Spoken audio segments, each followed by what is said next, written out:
All right, I'm back, Dr. Vaughn. I'm going to go over just one of the last activities. This is the Exploring Statistics section. There's some videos, applets. Make sure you check all of these folders. I'm going to look at these two. I don't think we're going to do both of them because this second one here is just about correlation coefficient and scatter plots, just like we looked at up in section 3.5. So the one I'd like to look at, because we haven't really talked about it before, is here 3.3. This is about the Z-score.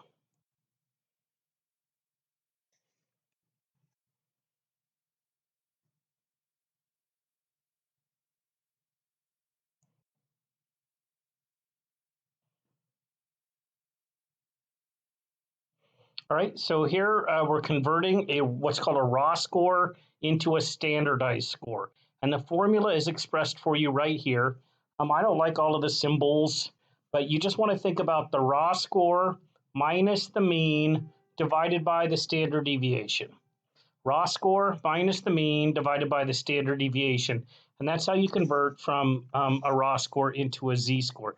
The Z-score represents the number of standard deviations above or below the mean. So a positive Z-score means that you're a certain number of standard deviations above the mean. A negative Z-score means you're a certain number of standard deviations below the mean. All right, so here we have, this is actually a dynamic exercise. So the green line is on the mean value of 44. Next, move the green line one standard deviation to the right and say what Z-score is associated with this value. So the mean is at 44. The standard deviation is at 8. So I'm going to move this green line from 44 plus 8 up to 52. And that corresponds to a Z-score of 1. So one standard deviation above the mean is a Z-score of +1. That's C.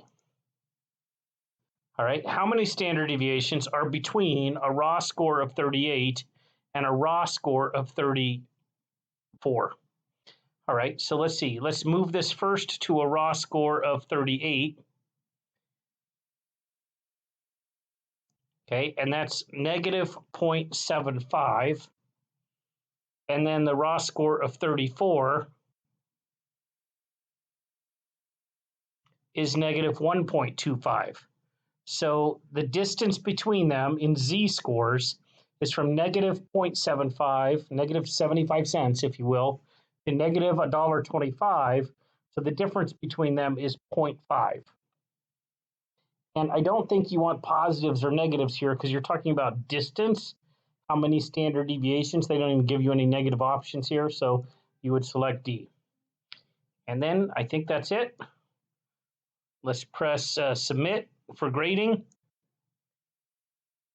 And okay, you scored 100% on this assignment. And so we'll keep this video short and sweet. Hope these are helpful to you. Please reach out if you have any questions or you want me to make one of these videos about one of the questions that I skipped over, or if you'd like to hop on Zoom with me, or if you need any other assistance. And we'll start getting ready for Module 2 coming up soon. Have a good night.